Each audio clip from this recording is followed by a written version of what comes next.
আসসালামু আলাইকুম। কেমন আছেন সবাই? আশা করছি আল্লাহর রহমতে ভালো আছেন। আলহামদুলিল্লাহ, আমরাও ভালো আছি। আমার আরও একটি নতুন ব্লগে সবাইকে জানাই স্বাগত।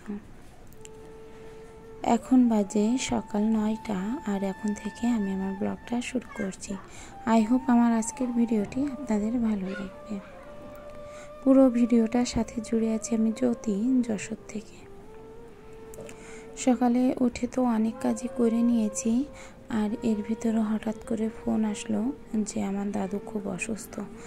তো দাদিকে হারিয়েছি এই তো বছরখানিক মতো হয়েছে। তো এর ভিতরে দাদুর এরকম একটা সংবাদ শুনে মনটা ভীষণ খারাপ হয়ে গেছে। তো সকাল থেকে ভেবেছি না, ঠিক আছে, আমি দেখতে যাব দাদুকে। তো সকালে উঠেই যে বাড়ির কাজকর্মগুলো সেগুলো তো করে যেতেই হবে আমাকে, সেই সাথে রান্নাটাও করে যেতে হবে। আমার ছেলেকে তো নিয়ে যাব না, ভাইটাও থাকবে বাসায়। তো সেই কারণেই সমস্ত সব কিছু রান্নাবান্না করে ধুয়েই তাই যেতে হবে।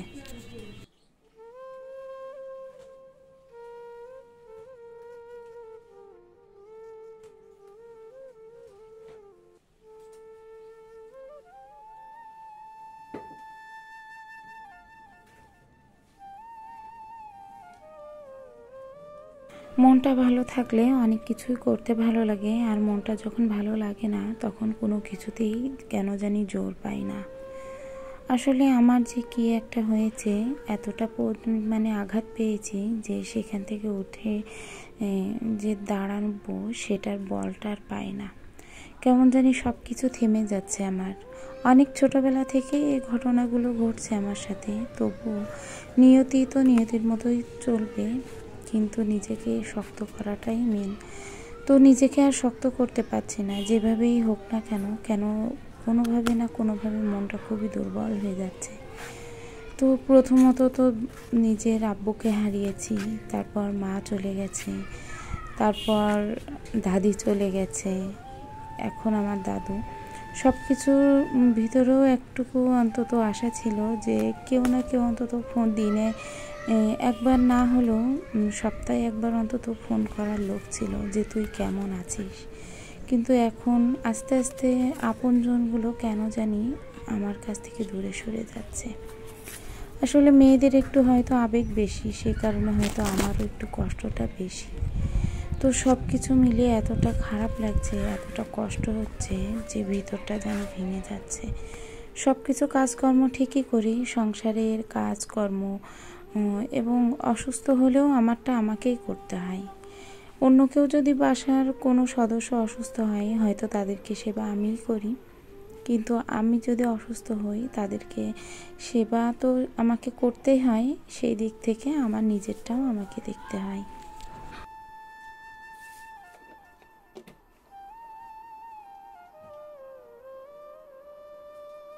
তো তাড়াতাড়ি করে ফ্রিজের ভিতরে যে মুরগির যে ডানা পাখনা চামড়াগুলো ছিল সেগুলো আগে গরম পানিতে ভালো করে ধুয়ে নিয়েছি। 2 থেকে 5 বার মতো ধুয়েছি। দেওয়ার পরে মশলাটা তাড়াতাড়ি কষিয়ে নিচ্ছি। খুব দ্রুত রান্না করার চেষ্টা করছি, যেহেতু একটা জায়গায় যাব এবং সেখানে যে থাকার কোনো পরিকল্পনা নাই, বাসা ধুয়ে যাওয়ার তো কোনো সম্ভাবনা নেই। আর যেহেতু ছেলে থেকে যাচ্ছে বাসায়, তো সে কারণে আরও বেশি দ্রুত করছি। এখান থেকে যাব, আবার ওখানে দেখা করে আবার রিটার্ন চলে আসব।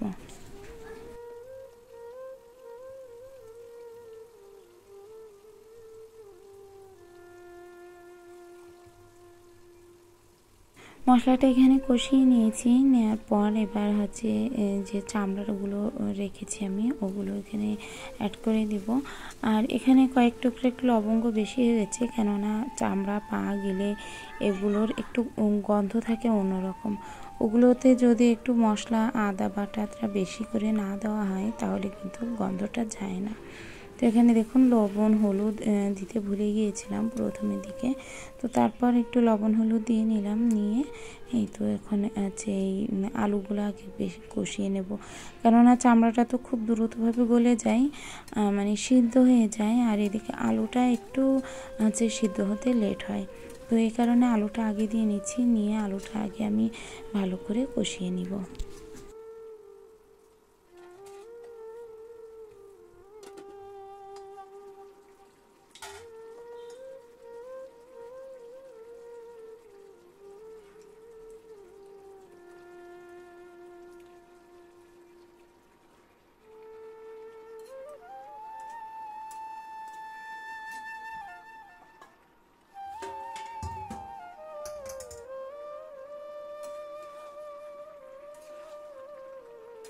তো মশলাটা এখানে কষানো হয়ে গেছে, তারপর তো হচ্ছে মাংসটা দিয়ে দিলাম। দেওয়ার পরে এই তো একটুখানি ভালো করে সুন্দর করে কষিয়ে নেব, 2 থেকে 3 মিনিট মতো কষাবো।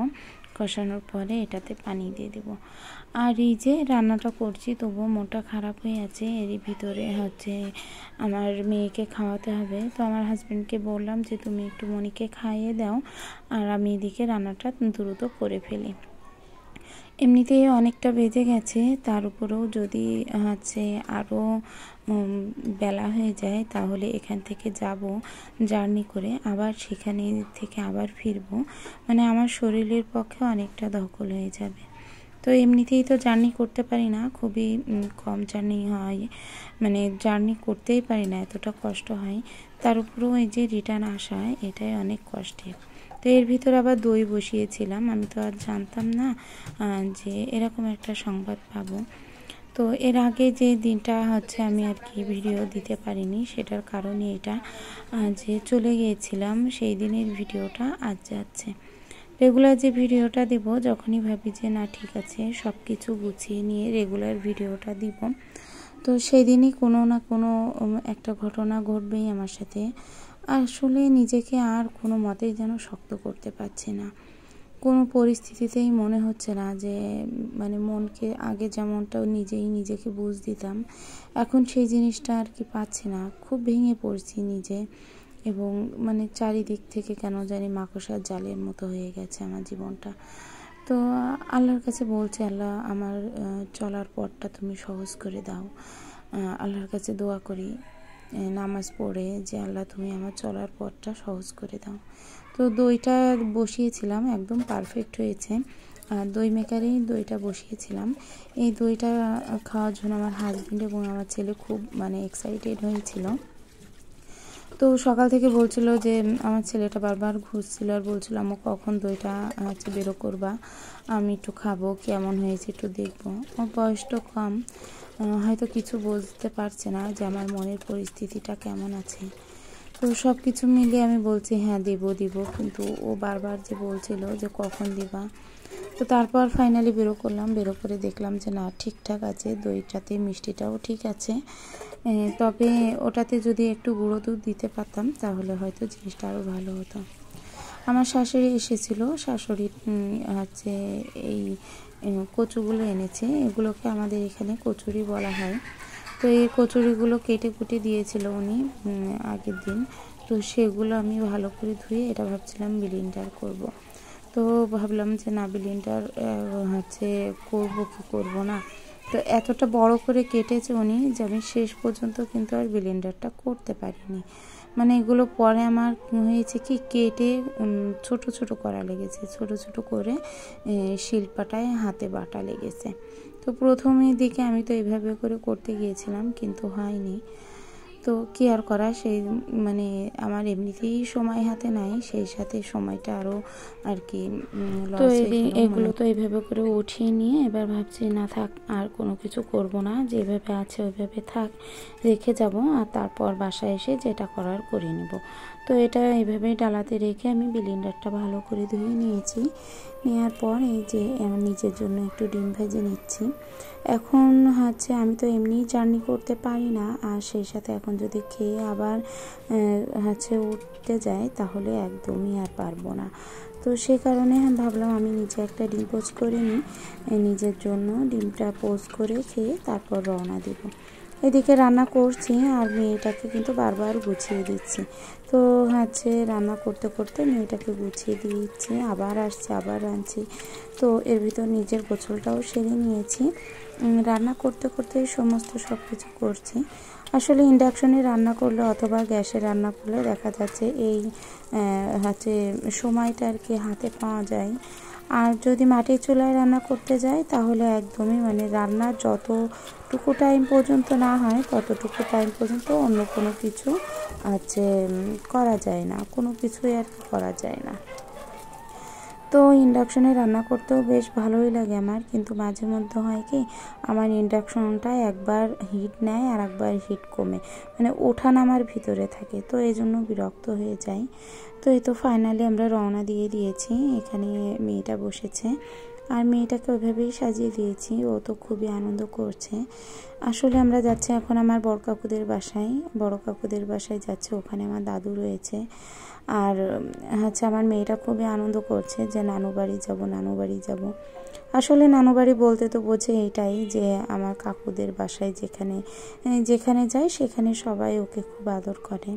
শুধু ওকে না, আমাদের পুরো পরিবার সবাইকে, মানে আমার শ্বশুরবাড়ির সবাইকে খুব ভালো আপ্যায়ন করে।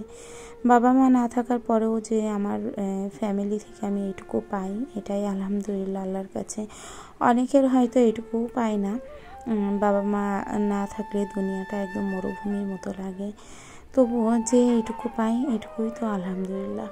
তো এখানে বর্মা রান্না করছে, আমাকে বললো ছাদে যে আমড়া গাছে আমড়া ধরেছে, 12 মাসে আমড়া গাছ, তো ওখান থেকে আমড়া পেড়ে নিয়ে বাড়িতে নিয়ে যাস। তো আমি বলছি আমড়াটা আমার লাগবে না, তো বলছে না নিয়ে যা। তো এখানে আমি এবং আমার চাচাতো বোন দুইজনে আসছি। আরও আমার ফুপুদের আসার কথা। আসলে এই যে এসেছি, হয়তো সবার সাথে একটা নজর দেখা হয়ে যাবে, এটাই হয় আর কি। মরা বাড়ি, বিয়ে বাড়ি অথবা কেউ অসুস্থ হলে হয়তো এভাবে দেখা হয়ে যায়।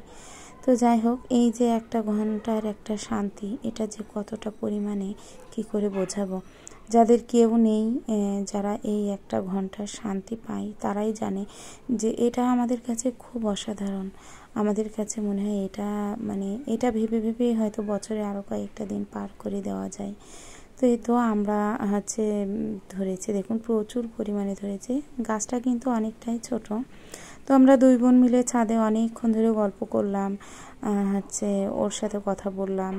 তারপরে এখানে ও বলছে যে আমরা কতটুকু কেমন ছিঁড়বো।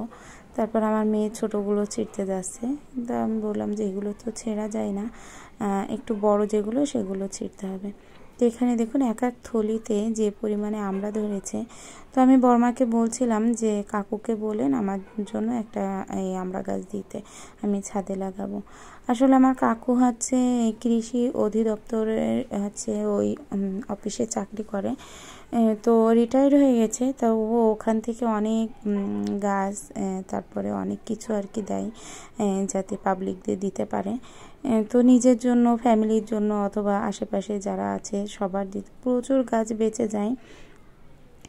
আর সেখান থেকে দেখা যাচ্ছে নিজেদের 2-1টা তো নেওয়াই যায়। তো আমি বললাম যে আমাকে একটা লেবুর গাছ, খুব ভালো মানের লেবুর গাছ এবং এরকম একটা আমড়ার চারাটা দিতে। তো এখানে একটা মালটার চারা রেখে দিয়েছে, কিন্তু দুঃখের বিষয় ওইটা আমি বাসায় নিয়ে আসার সময় ভুলে গিয়েছিলাম। একটা মালটা, এই যে মালটা দেখছেন, এই মালটার চারা। তো আমার একদমই খেয়াল নেই, 2টা মালটার চারা রেখে দিয়েছিল, বলছিল ওই 2টা নিয়ে যাস। তো আমি তো একদমই ভুলে গিয়েছি জানতে। তো এই যে এখানে এই আমড়াগুলো উঠিয়েছে। আর এই যে এই লেবুটা, এটা কমলা লেবু, বাংলাদেশের দেশি কমলা লেবু আর কি। তো এটা এখনও পুরোপুরি পাকেনি। তো আমি বললাম অনেকগুলো ছেঁড়ার দরকার নেই, একটা ছিঁড়ে আগে খেয়ে দেখি কেমন, তারপর যদি দেখি ভালো আছে তাহলে আর একটা নেব। তো ওটা খেতে এতটা পরিমাণে টক ছিল যে শুধু খাওয়া যাবে না, ওটা ভাতের সাথে খেলে হয়তো ভালো হতো। তো এখানে অনেকটা ফুল গাছ ছিল, এর ভিতরে দেখি যে আমার ফুপুরা এসেছে। তো তাড়াতাড়ি করে নিচে চলে গেলাম। তো সবাই খাওয়া দাওয়া করার পর যে ফুপাতো বোন, তারপরে ফুপাতো বোনের ছেলে, তো সবাই দেখাশুনো হলো এক জায়গায়, কথাবার্তা বললাম, একটু গল্প করলাম। এই যে ওরা এবার চলে যাচ্ছে, তারপর আমরাও রওনা দিব। তো এই যে আমরা সবাই চলে যাব, আমার চাচাতো বোনও এখনই বেরোবে, আমরা সব একসাথেই রওনা দিব। এই তো ফুপুদের একটু এগিয়ে দিতে এসেছিলাম আমরা 2টো বোন। তারপর বললাম ঠিক আছে, ওরা গেছে, এবার চল আমরা গুছিয়ে নিয়ে এবার আমরা চলে যাই। আরও একটা বোন আমাদের আসার কথা ছিল, তো ও আসতে পারিনি একটা সমস্যার কারণে, ওর বাচ্চা তো অনেক ছোট, তো বাচ্চাটাকে নিয়ে আসতে পারিনি। তো ভাবলাম ঠিক আছে আমরা একটু যাই, সামনের দিকে হেঁটে আসি, তারপর বাসায় যাব। তো আমার আজকের ভিডিওটা আমি এখানেই শেষ করছি। দেখাবে নতুন কোনো ভিডিওতে, ততদিন সবাই ভালো থাকবেন, সুস্থ থাকবেন। আল্লাহ হাফেজ।